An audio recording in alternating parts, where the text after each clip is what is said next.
Hello students, हम science का 5th chapter read कर रहे थे। चैप्टर का नेम था लेट्स क्लीन टुगेदर, जिसमें हम 2 पेज कंप्लीट कर चुके थे। 3rd पेज से स्टार्ट करते हैं। हमारे यहाँ तक हो गया था, look at the ever figure and discuss the following points. In ever figures को देखना है और जो पॉइंट दिया है डिस्कस करना है। First point is which equipment the cleaner is holding in figure 4.3।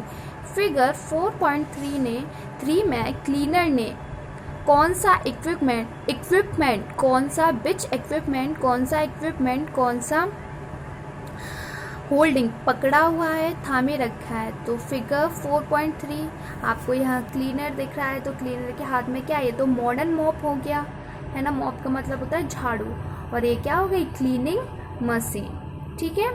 Second is what will be the effect on cleanliness if proper cleaning equipment are not available. अगर आपके पास प्रॉपर क्लीनिंग इक्विपमेंट अवेलेबल नहीं है, उपलब्ध नहीं है, तो what will be effect on cleanliness. तो क्लीनलीनेस पे, साफ सफाई पे क्या इफेक्ट पड़ेगा, क्या प्रभाव पड़ेगा।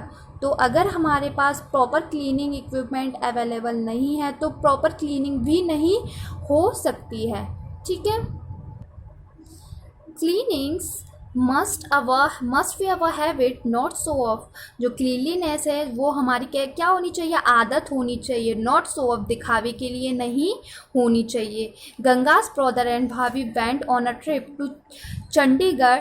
गंगा के भाई और भाभी जब अपनी ट्रिप पर चंडीगढ़ गए, वेंट मीन्स गए, जब चंडीगढ़ गए, एंड व्हेन दे रिटर्न, और जब वे लौटे, रिटर्न मीन्स लौटे, दे सॉट हर आप फोटोग्राफ्स ऑफ देयर विजिट। तो उन्होंने शोट दिखाए, ठीक है, हर गंगा को the photographs of their visit, अपनी विजिट के जहाँ वो घूमने गए थे वहाँ के फोटोग्राफ्स दिखाए। ठीक है। Ganga notice that all the place were very clean. Ganga ने नोटिस किया कि फोटोग्राफ्स में जो भी सारे प्लेसेस हैं, जो भी सारी जगह हैं, वो कैसी हैं? बहुत साफ हैं। Is were very clean. She thought, उसने सोचा, that our homes are comparatively smaller and are not so clean. वो सोचती है कि हमारा घर कंपैरेटिवली, अपेक्षाकृत कैसा है? स्मॉलर है, छोटा है, and are not so clean, और साफ भी नहीं है। ठीक है।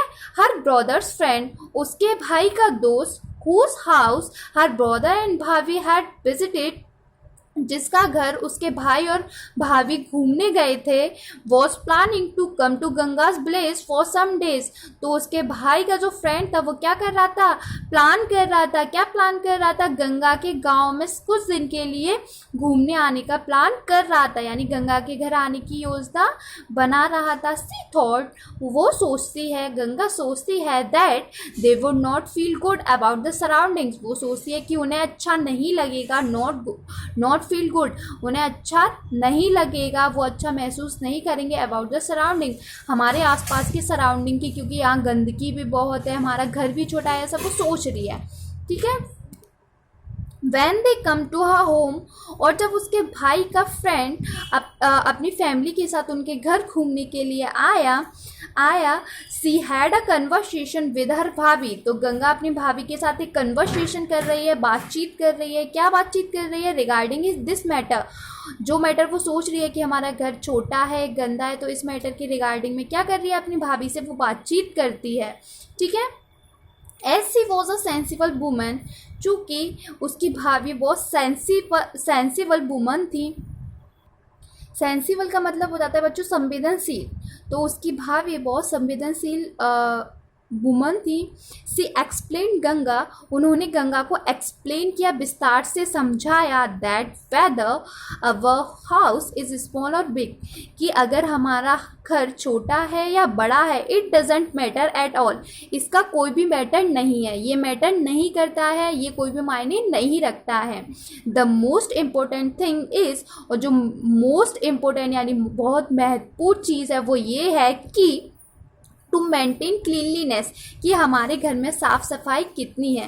भाभी जी बोल रही हैं कि घर छोटा है बड़ा ये मैटर नहीं करता है, मैटर ये करता है कि हमारे घर में साफ सफाई कैसी है।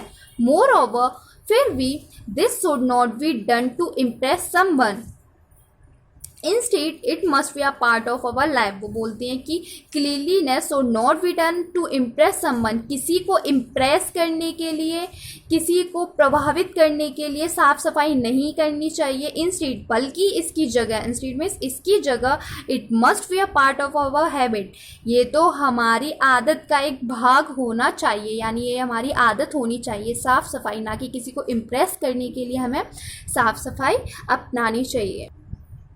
Think and give the answer of the following, यहाँ कुछ फॉलोइंग पॉइंट्स दिए गए हैं, इनके बारे में सोचना है और आंसर्स देना है। Cleanliness must be a part of our habit, what is your opinion regarding this. Cleanliness, साफ सफाई को हमारी हैबिट्स, हमारी आदत का एक भाग होना चाहिए, हमारी आदत होना चाहिए। आपका इस संबंध में, रिगार्डिंग दिस, इस संबंध में क्या ओपिनियन है, क्या विचार है? तो definitely yes, cleanliness must be a part of our habit, हमारी आदत होनी चाहिए, है ना। How should we behave with a persons doing cleaning work? how should we behave, हमें उस पर्सन के साथ कैसा बिहेव करना चाहिए, कैसा बर्ताव करना चाहिए जो क्या कर रहा है, डूइंग क्लीनिंग वर्क, जो साफ सफाई का काम करता है। तो हमें उस पर्सन के लिए रेस्पेक्ट रखनी चाहिए, सम्मान रखना चाहिए। We should respect the person who doing cleaning work. ठीक है। What type of image will our country have if our villages and city are not clean. अगर हमारे गांव और सिटी साफ नहीं हैं तो what types of image will our country have, तो हमारी कंट्री की, हमारे देश की कैसी इमेज बनती है? तो बैड इमेज बनती है, बहुत बेकार इमेज बनती है। अगर कहीं साफ सफाई नहीं होती है तो उसके बारे में सब बुरा ही सोचते हैं। If our houses are not clean, how will it affect our lives? अगर हमारे घर साफ नहीं हैं, गंदे रहते हैं, तो how will it affect our lives? तो ये हमारे जीवन को कैसे अफेक्ट करेंगे, कैसे प्रभावित करेंगे? तो अगर हम अपने घर में साफ सफाई नहीं रखते हैं तो हम लोग बीमार रहेंगे, बहुत सारी बीमारियां रहेंगी। ठीक है। The person who maintains cleanliness is the best. एक व्यक्ति जो अपने घर में साफ सफाई को मेंटेन करके रखता है, बना के रखता है, वो कैसा है? बेस्ट है, सबसे अच्छा है। Not the one who spray trash, उसकी अपेक्षा, किसकी अपेक्षा? जो व्यक्ति क्या करता है? स्प्रे ट्रैश, कचरा फैलाता है, उसकी अपेक्षा एक व्यक्ति जो अपने घर में साफ सफाई रखता है बहुत सही व्यक्ति है। Thank you.